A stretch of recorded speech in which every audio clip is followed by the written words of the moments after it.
안녕하세요. 섬유근육통과 협착증을 수술 없이 치료하는 웰레이징 한솔 원장입니다. 지난 두 편의 경매 입찰에 관한 이야기는 잘 들어보셨나요? 초심자의 마음으로 돌아가 그때의 상황을 회고해보니 지금도 가슴이 덜컹덜컹 하는 부분이 있습니다. 이 경험을 통해서 경매 입찰할 때 놓치기 쉬운 부분 딱 세 가지를 초심자의 입장에서 다시 정리해보고자 합니다. 첫 번째는 관리비입니다. 아파트이든 상가든 빌라든 기존 세입자나 집주인이 내지 못하고 밀린 관리비 중 공용 부분을 제외한 전용 부분의 관리비는 낙찰자가 인수해야 합니다. 상식적으로 생각해보면 쓴 사람이 내야 하는 게 마땅할 것 같은데 대법원 판례를 보면 미납 관리비 중 전용 부분에 대해서는 낙찰자가 납부해야 된다고 명시되어 있습니다. 저 같은 경우에는 그냥 물건을 낙찰받아서 대출이든 뭐든 다 될 것만 같았는데 낙찰을 받고 명도를 하려고 이런저런 정보를 찾다 보니 관리비를 낙찰자가 떠안아야 한다는 사실을 뒤늦게 알게 된 케이스입니다. 대출을 못 받게 되면 어떡하나의 걱정과 함께 관리비의 문제가 새로운 이슈로 떠오른 겁니다. 부랴부랴 해당 아파트의 관리실에 전화해서 체납 관리비가 얼마나 되는지 문의했습니다.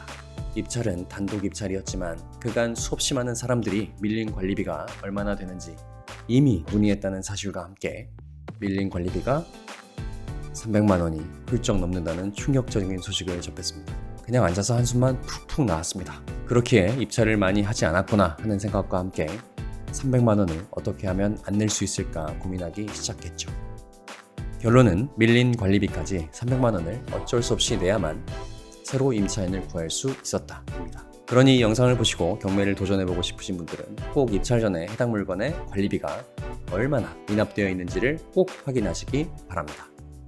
두 번째는 입찰자의 현재 주택 수입니다. 취득세에 관련된 조항이 곧 법적으로 완화된다는 이야기가 들리지만 현행법상으로는 무주택자이거나 1주택인 상황에서 비규제 지역에 추가로 1주택을 매수하는 경우에만 일반 과세 1에서 3%가 적용되고 기존 주택이 두 채가 있거나 한 채가 있는데 규제 지역에 매수하게 되는 경우에는 바로 8%의 취득세를 부담하게 되고요. 그 이상이면 12%나 부담하게 됩니다.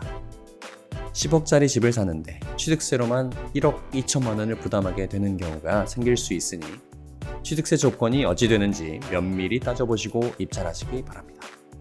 다만 향후 집값이 상승할 지역이라는 확신이 든다면 12%에 과감하게 내는 것도 방법일 수 있습니다. 누가 바보같이 그 금액을 다 내냐라고 반문할 수 있지만 작년, 재작년에 아파트 시세 상승이 12%는 훌쩍 넘었다는 것을 돌이켜보면 가능한 이야기입니다.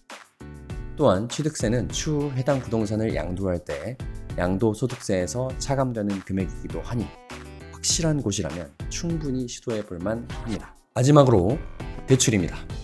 전 영상에서 대출이 갑자기 안 되면 어떡하냐 라고 발을 한 달간 동동 굴렀던 경험을 말씀드렸습니다.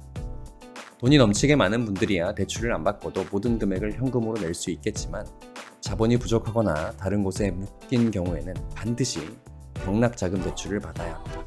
보통 법원에 입찰하러 가면 명함을 나눠주며 대출 상담 받으라고 하시는 어머님들이 많이 계십니다. 저는 뭔가 수상한 느낌이 들어서 그 명함을 다 버렸었지만 결국 이리저리 1금융권, 2금융권의 문을 다 두드려가며 대출을 알아보았지만 번번이 대출 취급을 안 한다고 거절을 당하고 천신만고 끝에 주머니 속에 버리지 않고 넣어두었던 한 대출 상담사의 명함으로 전화를 걸어서 그날 바로 대출을 받을 수 있었습니다.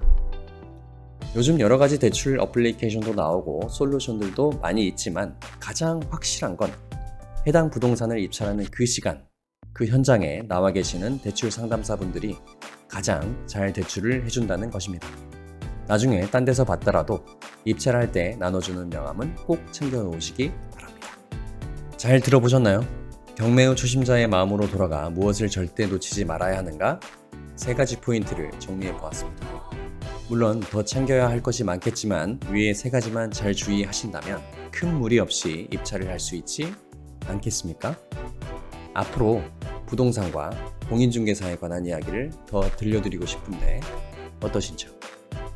그럼 협착증과 섬유근육통을 수술 없이 치료하는 웰레이징 한솔 원장이었습니다. 감사합니다.